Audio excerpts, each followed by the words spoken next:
Connaissance, recherche, sciences, Dessin, mathématiques, théorie, physique, philosophie, conférence, archéologie, environnement, nature.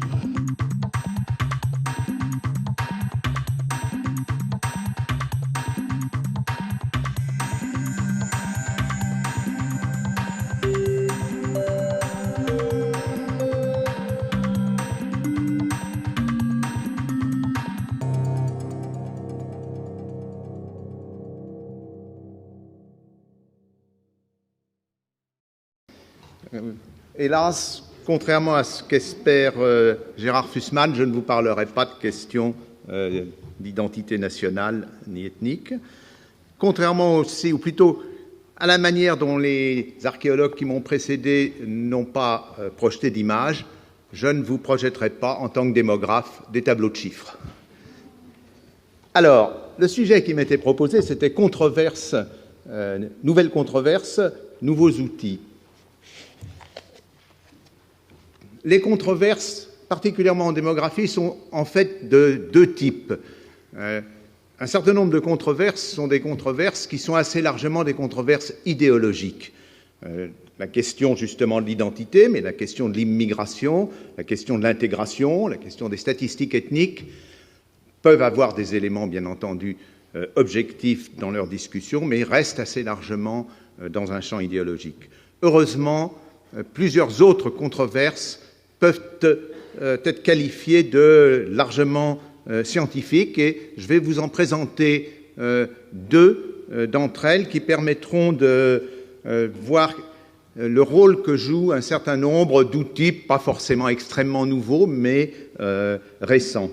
La première controverse concerne l'évolution de la fécondité en France. C'est un sujet sur lequel les Français sont très chatouilleux et s'expriment facilement. Donc je vais essayer de vous montrer ce qu'on peut en dire au cours des 50 dernières années. Et puis le second sujet porte aussi sur une question importante, qui est le vieillissement de la population, et notamment son rapport au coût et à la politique de santé. Alors, par nouvelles méthodes ou nouveaux outils, vous verrez que dans un cas, il sera question, il y en était largement question ce matin, il sera question de l'usage de la simulation, et dans l'autre cas, il sera question de la possibilité d'utiliser des données de plus en plus diverses et en provenance de nombreux pays du monde.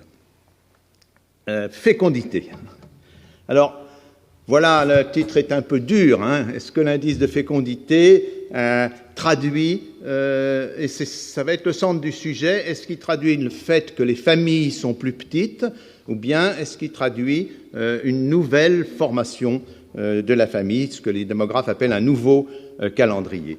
Vous voyez ici l'indice de fécondité, l'évolution de l'indice de fécondité en France depuis 1935. Vous voyez le creux de la guerre, vous voyez un petit début qui vous rappellera une chose, c'est que le baby-boom ne commence pas en 1945, comme on le pense souvent, mais très bizarrement, un tout petit peu avant la guerre, ce qui tempère l'idée qu'un baby-boom, c'est forcément une preuve d'optimisme. Puis vous voyez que pendant une période qui va jusqu'en 1965, la fécondité reste élevée en France, entre 2,75 et 3 enfants par femme, et puis se produit une chute de cette fécondité, comme disent les démographes ou les analystes, et cette chute se poursuit jusqu'au début des années 90, puis il y a une reprise dans laquelle nous sommes actuellement. Donc ça, c'est une description qui, à chaque stade, a donné lieu à des interprétations souvent catastrophistes. On a parlé, par exemple, de baby crash, et puis on a parlé de possibilité de disparition quand on a vu que ça continuait, parce qu'on était au-dessous du seuil de renouvellement de la population. Et puis un nouvel optimisme. À quoi était-il dû? Aux politiques familiales, par exemple. Je vais vous montrer que sans doute aucune de ces appréciations n'est juste et qu'il y a des phénomènes, je dirais presque mécaniques, qui suffisent à rendre compte de ces mouvements. D'abord, le premier phénomène mécanique, d'une certaine manière, c'est qu'avant 1965, une partie assez large des naissances n'était pas désirée. Une très bonne enquête faite notamment par Jean Sutter à l'INED, le docteur Jean Sutter, avait montré que près de 30% des naissances début des années 60 n'étaient pas désirées immédiatement ou pas désirées du tout. Il faut pas oublier que la contraception était rudimentaire jusqu'en 65. Et la transition qui s'est produite entre 65 et 75, c'est essentiellement marquée par la loi Neuwirth, qui permet l'accès à la contraception, et puis son complément, on peut dire, la loi Veil, en 1974-75, qui institue l'IVG. Donc, on assiste à ce moment-là à une quasi-disparition. Il existe encore, bien sûr, des naissances non désirées, mais le gros bloc des naissances non désirées disparaît. Donc, vous voyez que la vraie courbe, d'une certaine manière, d'interprétation des mouvements de la fécondité, c'est la courbe verte, qui montre un sursaut juste après la guerre, ce qu'on appelle une récupération, parce que les hommes, durant la guerre, étaient soit au STO, soit sous les drapeaux, les jeunes gens. Donc, en revenant, comme ça s'était d'ailleurs produit en 1918, il y a une récupération. Et avant, pour être logique, il y avait aussi des naissances non désirées. Donc, la vraie mutation, elle s'est produite au sortir de la guerre, ou, comme je vous l'ai dit, peut-être juste avant la guerre, les Français ont changé de modèle.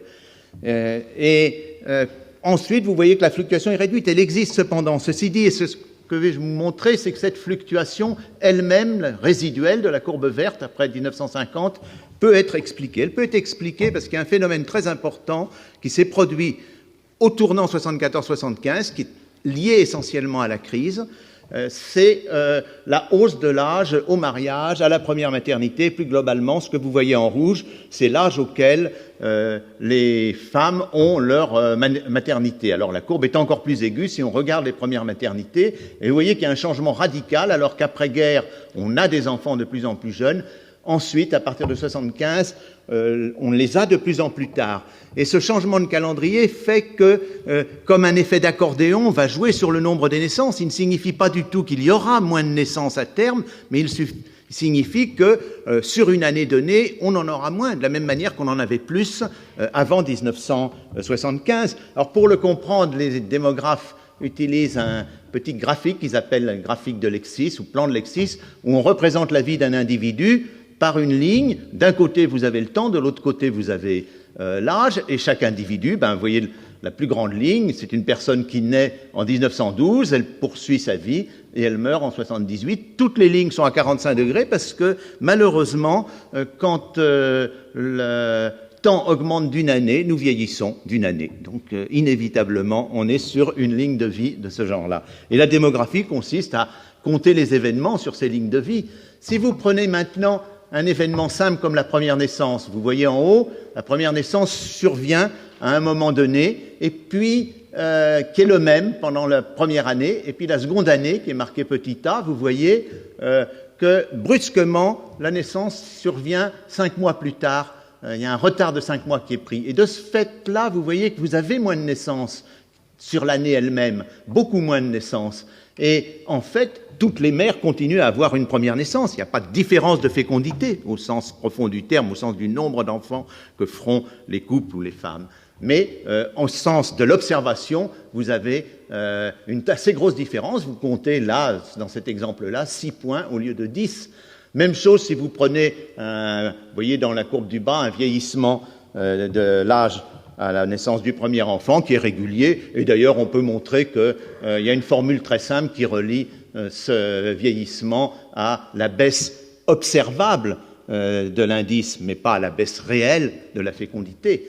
Voilà, même chose s'il y a un parcours plus ou moins accentué. Et du coup, parce que c'est ça qui compte pour l'observation, et du coup, si vous corrigez de ce qui s'est passé à partir de 1975 et ce qui se passait avant, si vous corrigez la fécondité dans ce sens-là, vous voyez immédiatement que la vraie courbe d'évolution devient la courbe rouge. Il y avait une surestimation à cause du rajeunissement avant 75 et il y a une sous-estimation à cause du vieillissement de l'âge à la maternité après 1975. Donc, d'une certaine manière, ce qu'on observe à un instant donné, l'indice brut, c'est la courbe bleue que vous avez vue au départ, et après tout ce raisonnement, c'est la courbe rouge. Et la chose que vous pouvez dire à ce moment-là en termes de fécondité, c'est que une fois extrait ces deux effets, cet effet de évitement des naissances non désirées, cet effet de vieillissement de l'âge à la maternité, eh bien, il n'y a rien à dire, il ne s'est rien passé. Les Français sont restés accrochés à un modèle de famille de 2 enfants. Vous voyez que la courbe rouge flirte avec la ligne 2 enfants. Est-ce que ça continuera? Je me méfie, les prévisions démographiques sont un cimetière, donc je ne me risquerai pas. Mais on est en face d'un phénomène de grande ampleur et très souvent, les phénomènes démographiques sont plus intéressants par leur retournement fort que par les évolutions au jour le jour. Cette argumentation que je vous ai développée est souvent difficile à recevoir. C'est pourquoi je l'ai développée autrement, et avec notamment des chercheurs outre-Atlantique, à partir de microsimulations de la fécondité. En quoi ça consiste? Ça va consister à dire on va simuler le comportement fécond de toutes les femmes, mois par mois de leur existence féconde. Donc 400 000 femmes par année, depuis 1900, grosso modo depuis 1930 jusqu'à 1970. Et on va le simuler de la façon suivante, en disant, voilà, construire la famille, ça passe par un certain nombre d'événements. Le mariage, oui, non. T égale T plus 1, c'est le nombre de mois. Une fois qu'il y a mariage, est-ce qu'il y a conception? Oui, non. S'il n'y a pas conception, on passe au mois suivant. Une fois qu'il y a conception, est-ce qu'il y a avortement spontané ou non? Et à ce moment-là, s'il n'y a pas avortement spontané, il y a naissance, il y a un délai, vous voyez, qui s'appelle V, et on repart. Alors, bien entendu, ça, c'est ce que certains démographes ont appelé, d'un mot un peu impropre, la fécondité naturelle, mais en fait, se branche sur cette fécondité tout un ensemble de contrôles, le contrôle de l'âge au mariage, classiquement appelé le contrôle malthusien, le contrôle de la contraception, c'est quel choix va-t-on faire? Par exemple, après le 2e enfant, peu de femmes vont décider d'avoir un 3e ou un 4e. Donc, on a des probabilités pour l'ensemble de ces phénomènes et des probabilités par âge. Est-ce qu'il y aura un contrôle par l'avortement? Là aussi, on connaît les données. Et surtout, ce qui était très important pour l'étude de la fécondité dans les pays en développement, comment est réglée la durée de l'allaitement qui influe sur le temps mort entre les naissances successives.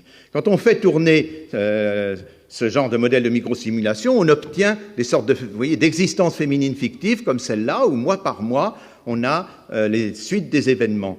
Et en prenant les paramètres tels qu'on les a observés, eh bien, on peut à ce moment-là avoir l'équivalent d'une, on en parlait ce matin, je crois que c'était notamment Gérard Berry, d'expérience fictive. Eh bien, on construit là une expérience qui est fictive. On n'a pas besoin de connaître la population. On ne pourrait pas, sauf certaines données historiques, reconstituer tout cela. Pour vous montrer la qualité de la reconstitution, voilà deux distributions des taux de fécondité par âge à 2 moments différents avec un tel modèle de microsimulation. Vous voyez qu'on distingue à peine la réalité de sa reconstitution. Même chose si on compare des données très fines qui sont les intervalles entre naissances successives selon la dimension de la famille. Vous avez à droite la réalité observée, à gauche la reconstitution. On capte bien le phénomène. Et du coup, on peut tester les hypothèses. Que serait-il passé s'il n'y avait eu que la baisse de fécondité, la disparition des naissances non désirées? Eh bien, vous avez en bleu ce qui s'est produit dans la réalité. D'un côté, l'indice de fécondité habituel. Vous avez en haut, sur la droite, l'âge moyen à la naissance des enfants, à la maternité, et en bas, ce qu'on appelle la descendance finale, combien d'enfants par génération. Vous voyez que, bien sûr, on aurait le même nombre d'enfants par génération dans la simulation et dans la réalité, mais qu'en revanche, pour la fécondité, on sous-estimerait son mouvement, du moins la fécondité observée, et pour les âges, on n'est pas du tout dans le cadre de ce qu'on a observé. La courbe rouge ne représente absolument pas l'évolution en bleu. Alors, on peut dire, c'est le second facteur, c'est le changement d'âge à la maternité qui a joué, on peut le simuler, et même chose, vous voyez que à ce moment-là, vous reconstituez assez mal l'évolution de l'indice de fécondité, vous reconstituez un peu mieux, mais quand même mal, l'évolution des âges à la maternité, puisque c'est ça qui a été entré dans le modèle, et puis pour la descendance finale, combien en bout de parcours d'enfants feront les femmes, vous le reconstituez très mal. Donc il faut combiner les deux phénomènes, comme je l'ai fait dans ma première explication, et à ce moment-là, vous tombez presque exactement sur ce qui s'est produit. Donc vous avez 2 éléments assez simples, je dis ici la même chose. mais avec une autre arme, parce que c'est un des problèmes, au fond, en démographie, je dirais, est d'arriver à expliquer ce qui se produit, arriver à se faire comprendre d'un auditoire nettement plus large que celui des spécialistes, à éviter qu'on ressasse l'éternel baby crash, l'éternel l'indice baisse, etc. Et donc c'est pour ça, d'une certaine manière, presque plus que pour la preuve, c'est pour, au fond, arriver à obtenir l'adhésion de l'opinion sur ce type de phénomène, parce que là, une simulation, on peut l'effectuer relativement facilement, elle est beaucoup plus parlante et on peut aussi la modifier. Alors, on pourrait même, je ne vais pas m'attarder là-dessus, mais il y a même moyen d'aller un tout petit peu plus loin. Donc vous voyez à la fin de cette première expérience que une première conclusion est l'usage de la microsimulation, mais une seconde, c'est que l'ennemi, au fond, du démographe dans ses interprétations, paradoxalement, c'est lui-même, c'est parce qu'il a forgé cet indice de fécondité et qu'il ne considère pas que la fécondité est un phénomène multidimensionnel qui se reflète par, aussi bien, vous l'avez vu, par l'âge auquel on va faire son premier enfant, ses enfants successifs, les intervalles entre naissances, qui se reflète au fond dans le modèle de microsimulation qui, lui, est la réalité de la fécondité et non pas cet indice qui finit par être un piège terrible. Bon, voilà la première constatation. La seconde, qui va être un peu plus rapide, porte sur cette question du vieillissement et je pense qu'elle sera prolongée par ma discutante, sans vouloir trahir son intervention. Alors, c'est un phénomène, après tout, fécondité. Maintenant, le démographe s'occupe de mortalité. Voilà une des courbes que vous connaissez bien, c'est l'augmentation de l'espérance de vie. Mais là, j'ai mis, depuis 1806, première date auquel on a des chiffres à peu près corrects, jusqu'à 2000, j'aurais pu continuer, mais jusqu'à 2000, l'évolution de la mortalité, de l'espérance de vie à partir de 65 ans. Et je l'ai mis, cette courbe, parce qu'elle montre un phénomène formidable et remarquable pour les hommes qui sont en traite noire, c'est qu'entre 1806 et 1945, il n'y a pas eu de changement dans la durée de vie d'un homme de 65 ans. Une personne de 1806 à 65 ans pouvait espérer vivre 10 ans. Une personne de 1945 à 65 ans pouvait espérer la même chose. Ça vous dit aussi, dans la démarche actuelle concernant les retraites, que les personnes qui ont mis au point le système de retraite en 45-46 avaient des raisons solides, 150 ans derrière eux, de penser qu'ils étaient sur des bons chiffres et qu'ils tenaient les bonnes proportions. Et puis, s'est produit une première chose, d'abord les antibiotiques, c'est le premier saut, et puis une très lente augmentation de l'espérance de vie des hommes, et surtout une rupture dans le milieu des années 70, paradoxalement, au moment de la crise, l'espérance de vie des personnes âgées se met à croître très rapidement. Vous savez qu'elle croît, l'espérance de vie d'ensemble croît d'un peu plus de 2 ans, 2 ans et demi par an, et l'espérance des personnes âgées de plus de 60 ans croît de 2 mois par an chaque année. C'est un rythme très rapide. Et la conclusion de cela, d'abord, c'est une chose qu'on n'avait pas vue. Voilà un très bel article anglais qui compare la réalité, c'est les courbes en couleur, avec les projections de l'espérance de vie successives faites par l'Institut de statistique anglais. Vous voyez qu'il y a une sous-estimation systématique et au fond l'expérience ne sert à rien. On est persuadé que non, la mortalité des personnes âgées, ça va toujours être une mortalité assez forte, il y aura des petits progrès, vous voyez, à chaque courbe.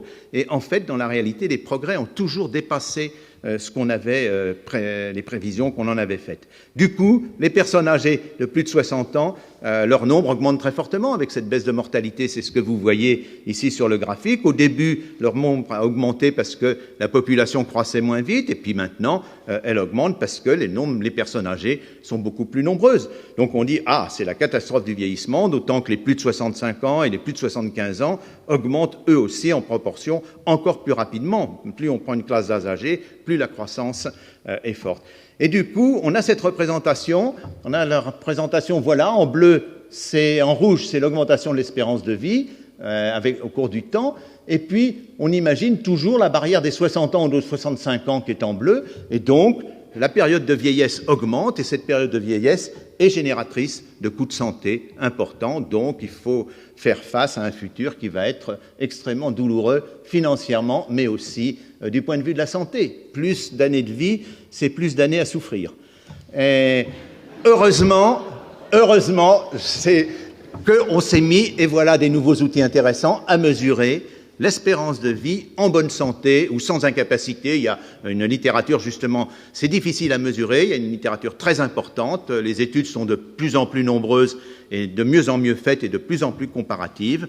Et vous voyez que là, j'ai mis à 65 ans l'évolution de l'espérance de vie totale et l'évolution de l'espérance de vie sans incapacité. Eh bien, vous voyez que les deux croissent au même rythme, et même si vous regardez bien, la croissance de l'espérance de vie sans incapacité est plus rapide un peu plus rapide que la croissance de l'espérance de vie. Autrement dit, la part de vie en mauvaise santé tend à diminuer. Et là, on a une masse de données qui prouvent ce genre de résultats. Voilà par exemple des données Eurostat qui donnent pour chaque pays européen la durée de vie en mauvaise santé, la différence entre les deux espérances, et l'espérance de vie totale. Vous voyez que plus on vit vieux, la règle est grosso modo, plus on vit vieux, moins de temps on passe en mauvaise santé. Même chose pour c'est plutôt réconfortant, hein. C'est un encouragement à vivre vieux d'ailleurs. Et regardez pour... voilà une très bonne enquête anglaise sur... alors c'est une autre façon de mesurer la mauvaise santé qui est plus large, et on voit à nouveau, si vous avez l'espérance de vie en abscisse, en horizontal, et puis vous avez en vertical la durée de vie en mauvaise santé. C'est pour les femmes anglaises. Les femmes ont une durée de vie en mauvaise santé nettement plus importante que les hommes, je dois vous le signaler. Et à ce moment-là, vous voyez que la même relation tient, c'est-à-dire que plus les Anglaises vivent vieilles, moins elles passent de temps en mauvaise santé. Même chose, voilà un très bon travail de Jean-Marie Robin de l'INSERM, qui est vraiment le spécialiste français de cette question, et il a pu mesurer en 1980 et 1991, pour 3 catégories sociales, l'espérance de vie à 60 ans, et l'espérance de vie, c'est la hauteur totale des barres, et en rouge ou orange, c'est l'espérance de vie en mauvaise santé. Vous voyez que les cadres qui ont la plus grande espérance de vie, ce qu'on savait, ont aussi la plus faible espérance de vie en mauvaise santé, la plus petite durée de vie en mauvaise santé, au contraire des ouvriers et des employés. Vous voyez aussi que c'est les cadres qui progressent le plus vite, ils passent de 4,8 années en mauvaise santé. N'allez pas non plus croire que la mauvaise santé, c'est être grabataire, hein. Il y a un ensemble d'indices, c'est quand même avoir des difficultés, mais c'est pas le plus grave. Et ils passent de 4,8 à 4,1, alors que les autres catégories sociales stagnent. Donc la règle, c'est que la part de la population en mauvaise santé ne devrait pas augmenter, puisque dans les générations successives qui vivent plus vieilles, elles passeront moins de temps en mauvaise santé. Et donc la réalité est plutôt comme ça par rapport au premier dessin que je vous avais fait. Et du coup, si vous voulez calculer la proportion de personnes à charge, la proportion de personnes qui vont peser sur le système de santé en raison du vieillissement, sans doute Brigitte Dormont vous montrera qu'il y a beaucoup d'autres raisons pour lesquelles les coûts de santé vont augmenter, mais la raison vieillissement et mauvaise santé des personnes âgées, à mon avis, ne tient pas. Et vous voyez, d'un paradigme à l'autre, si on veut parler un peu prétentieusement, le vieillissement que vous voyez à gauche, c'est classique, c'est le bleu, c'est la proportion de personnes de plus de 60 ans. Et ce que je vous propose, c'est de dire, mais non, il faut compter non pas les personnes de plus de 60 ans, mais celles qui ont un certain nombre d'années, ici j'ai pris, qui ont seulement 5 années à vivre, puisque c'est celles qui se trouvent dans la période que vous avez vue être celle de la période en mauvaise santé. Et à ce moment-là, vous voyez que c'est le filet bleu que vous avez autour de la pyramide qui est sur la droite. Alors, ce filet, bien sûr, est de plus en plus grand, parce que plus on vieillit, plus le risque de décès est important. Vous me direz, mais comment sait-on qu'on va mourir dans 5 ans? C'est un peu grave, cette histoire. Non, c'est statistique, là. Hein. On connaît très bien les quotients de mortalité par âge et leur évolution, donc on peut calculer combien de personnes seront encore vivantes dans 5 ans, donc combien sont décédées. C'est pas du tout très compliqué. Du coup, vous avez cette autre mesure, au lieu d'avoir comme mesure de la proportion de personnes âgées ou vieux, comme on dit, qui est la courbe, qui est la pyramide de gauche, et qui fait parler du vieillissement, eh bien vous avez à droite vous avez la proportion de personnes en mauvaise santé qui m'apparaît beaucoup plus juste dans ce programme de santé. Et du coup, quand vous regardez comment elle a évolué depuis 1901, eh ben, vous constatez que cette proportion de personnes en mauvaise santé a constamment diminué dans la population. Et encore, j'ai pris une hypothèse restrictive où j'ai maintenu ce nombre d'années en mauvaise santé constant et non pas en déclin depuis 1900, donc ça serait encore plus important. Et vous voyez 2 pointes, ben c'est les 2 pointes, puisque c'est les moins de 5 ans à vivre. Dans les 2 guerres, hélas, il y avait des personnes pas très âgées qui avaient moins de 5 ans à vivre, les soldats par exemple. Donc, alors j'aurais pu ôter, mais ça nuisait à la démonstration. Là, je me suis affranchi de l'âge au fond. Et aussi, j'ai considéré que ce qui était important, ce n'est pas l'âge à la naissance, c'est l'âge au décès, c'est-à-dire à quelle distance on est du décès. Il y a un excellent article dans Science du mois de juillet de Warren Sanderson qui dit, voilà, ça serait plus sérieux de mesurer à partir de l'âge au décès qu'à partir de l'âge à la naissance, qui est très lointain. Et du coup, et c'est la fin de ma démonstration avant les 2 dernières diapositives, du coup, le sentiment commun, c'est voilà, la population âgée de plus de 65 ans, la courbe bleue, va augmenter, c'est le problème du vieillissement. Et ce que je vous montre, c'est la courbe rouge, c'est la proportion de personnes en mauvaise santé tendra plutôt à diminuer. Alors j'ai fait le calcul à la demande du Parlement européen pour un calcul prospectif, il vaut ce que valent les prospectives, hein, mais ils m'ont demandé d'aller jusqu'en 2050, et vous voyez que c'est la même, ça se stabilisera plutôt parce que la population la pyramide devenant plus âgée en Europe du fait de la faible fécondité de certains pays, vous allez avoir une petite compensation, mais en tout cas ça n'a rien à voir avec l'évolution rapide de la population âgée de plus de 75 ans. Pour terminer, ce sera ma remarque finale, c'est un petit graphique extrait du bouquin de Wolford, qui était un des correspondants d'ailleurs de votre collègue Jean Dosset aux États-Unis, qui a fait un petit livre, Maximum Lifespan, sur les possibilités d'extension de la vie humaine, et j'ai extrait ce graphique dont vous allez voir le sens. Il montre la meilleure performance au marathon de New York selon l'âge. Et regardez cette courbe, parce que vous voyez que les jeunes, c'est quand même pas ce qui se fait de mieux au point de vue marathon, hein, ils sont 2h30 pour vers 15-16 ans, et l'âge idéal, c'est 30 ans, 2h11 minutes. Et puis ensuite, ça monte, mais ça monte extraordinairement lentement. Arrivé à 75 ans, 70 ans, vous êtes un peu au-delà de 70 ans, vous êtes encore au-dessous de 3 heures. Vous direz, bon, mais ça augmente. Mais maintenant, si par exemple, dans cette salle-là, je faisais passer un papier avec une enquête, en combien de temps courez-vous le marathon, hein? Là, je serais obligé d'étirer, hélas, mon graphique vers le haut très largement. Autrement dit, la variabilité liée à d'autres causes comme l'entraînement, comme les capacités physiques, les potentialités physiques, est beaucoup plus importante que la variété liée à l'âge. Mais on fait attention à l'âge parce que l'âge, ça se mesure facilement et parce que ça s'éprouve individuellement. Mais dans le raisonnement lui-même, l'âge est souvent plutôt une source de confusion et de masque d'autres phénomènes plus importants, comme vous l'avez vu dans ce cas de la mauvaise santé. Donc vous voyez que je suis un démographe masochiste, je plaide contre l'usage de l'âge et contre le fait que la baisse de fécondité soit avérée et une manifestation terrible de notre déclin. Je vous remercie de votre attention.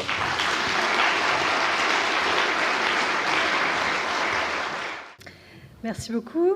Merci de votre invitation. Donc, en fait, je voudrais intervenir en contrepoint plutôt qu'en discussion de l'exposé d'Hervé Lebras, et notamment à propos des controverses qui existent en économie de la santé sur le rôle du vieillissement de la population dans l'explication de la croissance des dépenses de santé. Alors, à titre d'introduction, je voudrais juste donner le cadre. Vous savez tous sans doute que la croissance des dépenses de santé est plus rapide que le produit intérieur brut, donc que notre revenu, et que nous consacrons donc au fil du temps, une part toujours plus importante de notre revenu aux dépenses de santé.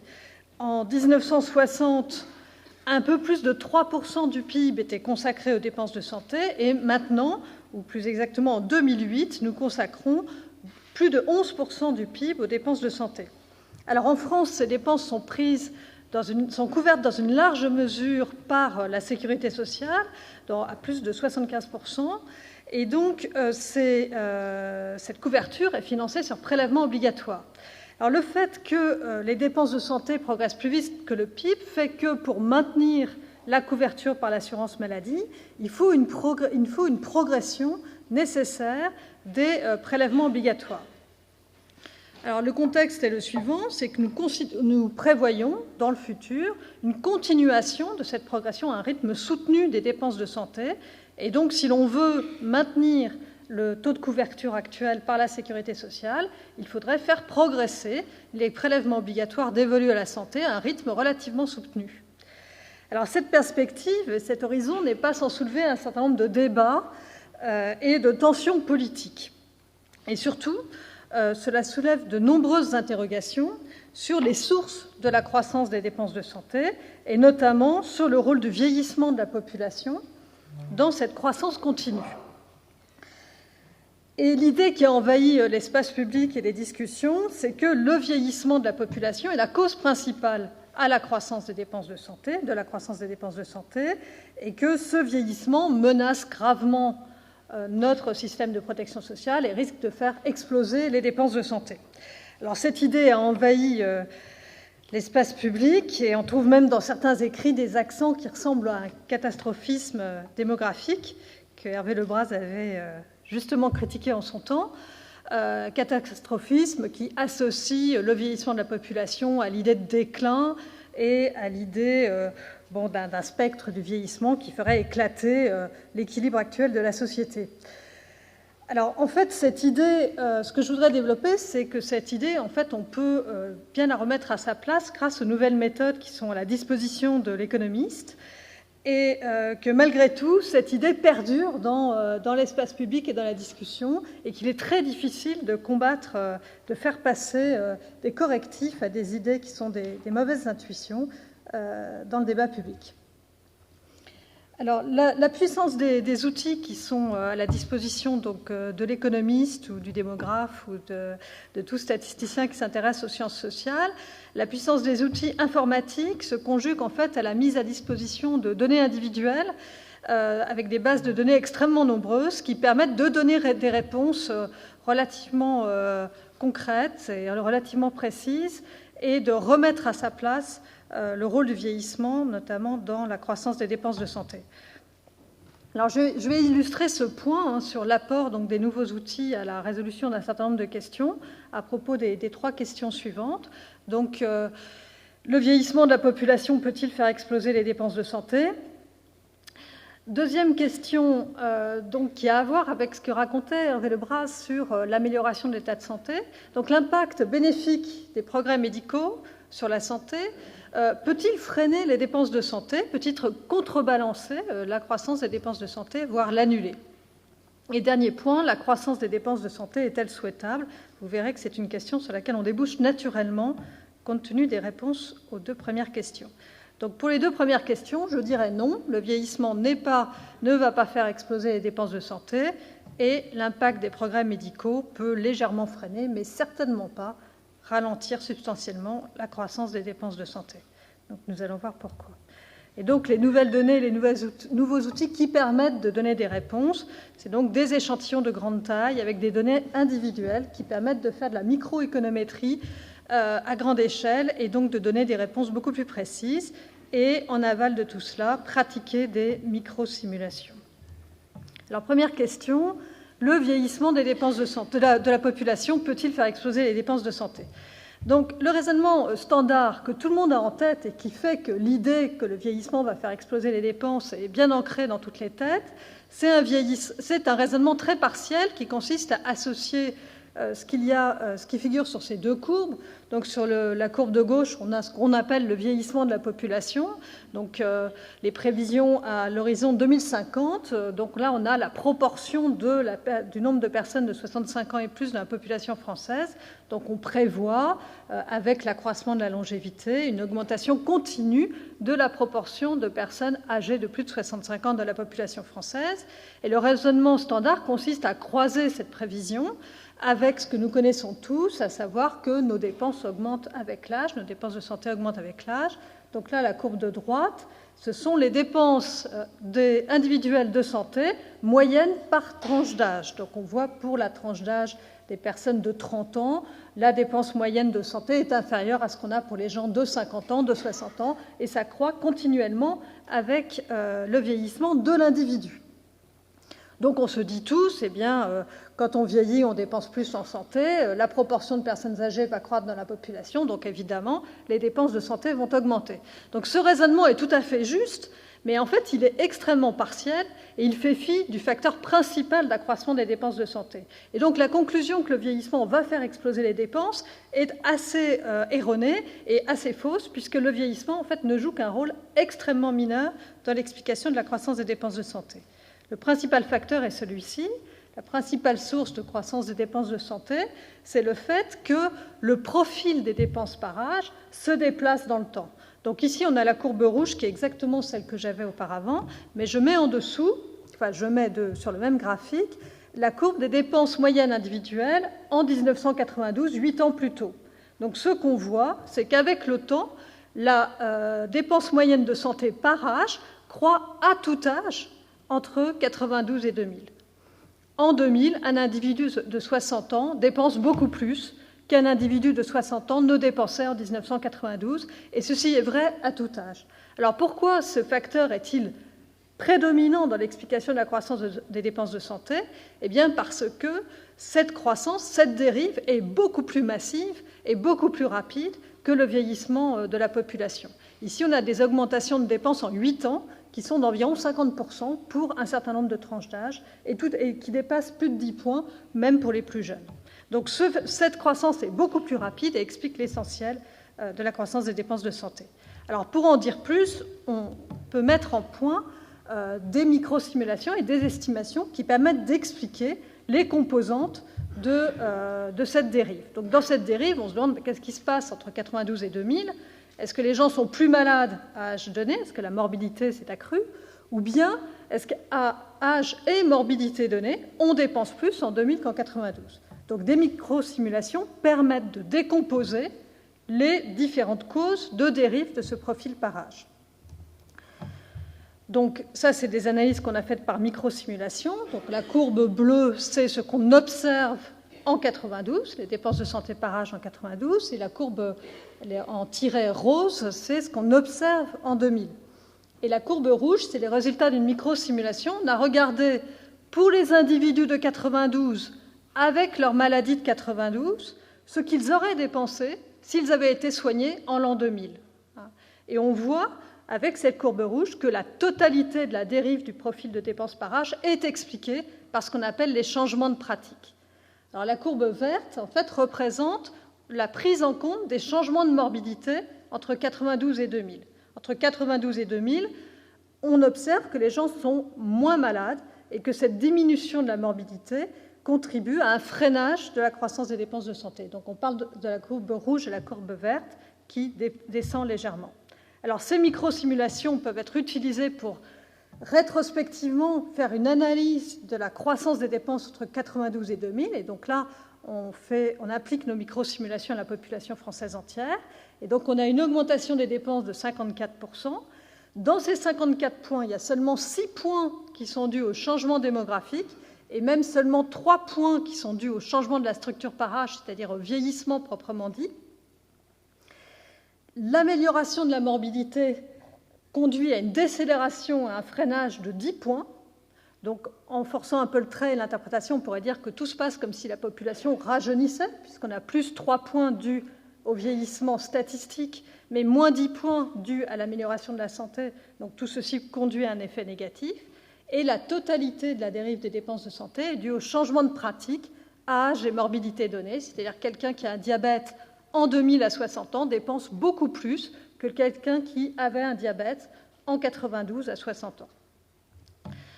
Donc au total, donc là je résume ce que je viens de dire, donc ce sont les changements de pratique qui expliquent l'essentiel de la progression des dépenses. On voit que le vieillissement joue pour moins de 10%, plutôt 5% de la totalité de la dérive de la croissance des dépenses par âge. Et donc l'enjeu politique qu'il y a derrière ça, c'est de se dire est-ce que les dépenses de santé vont croître avec un phénomène irrépressible, exogène, sur lequel nous n'aurions pas de prise, ou bien est-ce que ce sont nos actions et finalement nos décisions de choix de technologie et de progrès médical qui conduisent à cette croissance des dépenses. Donc là, on voit bien que la croissance des dépenses ne résulte pas d'un processus exogène incontrôlé, mais qu'il s'agit de l'adoption des progrès médicaux qui conduit à cela. Alors, la dynamique du progrès médical, le progrès technique, en fait, est en principe source de gains de productivité. Pourquoi serait-il responsable de la hausse des coûts? Alors, en fait, il y a deux mécanismes qui sont derrière le progrès médical, la substitution, on a un gain d'efficacité puisqu'une nouvelle technique plus efficace remplace une ancienne technologie, et la diffusion qui est l'utilisation croissante de l'innovation. Alors des travaux ont montré que c'est uniquement la diffusion des innovations qui conduit à cet accroissement de coûts et de dépenses, c'est-à-dire que plus de biens sont offerts et consommés.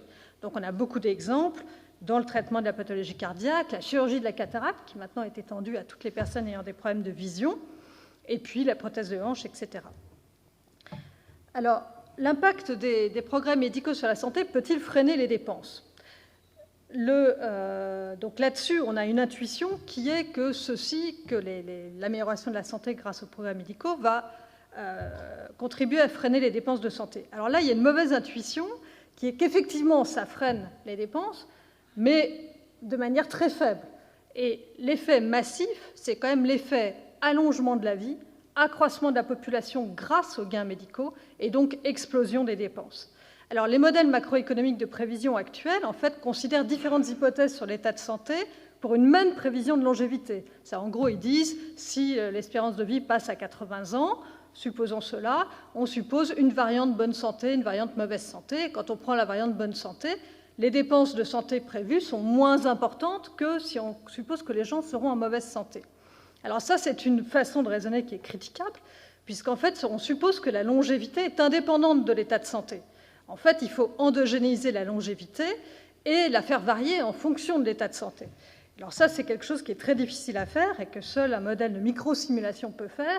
Et donc, des Américains ont produit un modèle de microsimulation qui simule des trajectoires de vie, de pathologies chroniques et de handicap pour des cohortes de bénéficiaires de Medicare, qui est l'assureur pour les personnes âgées. Et donc là, l'intérêt, c'est qu'on prend en compte l'effet des performances sanitaires sur la taille de la population et sur les dépenses ultérieures. Et à ce moment-là, on obtient des conclusions qui sont sans appel sur l'impact du progrès technique sur les dépenses. En gros, aucun espoir ne peut être mis sur le fait qu'on freinerait substantiellement les dépenses à cause du progrès technique médical. Pourquoi ? Parce que tout gain en moindre morbidité est compensé par une vie plus longue et des dépenses sur une plus longue période. Et même, on se rend compte que le traitement le plus efficace conduit à un surcroît de dépenses le plus important. C'est-à-dire que le surcoût est d'autant plus élevé que les gains en espérance de vie sont importants. Pourquoi ? Parce que la prolongation de la vie conduit à des dépenses sur une plus longue durée. Donc là, seul un modèle de microsimulation pouvait montrer ce résultat, qui est qu'en fait, l'amélioration de la santé conduit à un freinage des dépenses, certes, mais très faible comparé à la croissance des dépenses due à l'allongement de la vie. Donc là, on voit que ce point de vue qui se focalise sur les coûts est éminemment critiquable, et donc il faut, pour avoir une approche pertinente sur les dépenses de santé, s'interroger sur leur caractère souhaitable. Donc je vais finir en une minute. Et donc, on ne peut pas se focaliser sur les coûts, il faut évidemment s'interroger sur ce qu'on a en contrepartie des dépenses de santé, et pour voir si c'est un coût ou si, en contrepartie de ce coût, on a une valeur au moins égale aux dépenses. Donc la question qu'on se pose, c'est la valeur des gains en santé et en longévité est-elle supérieure ou égale aux coûts liés aux dépenses ?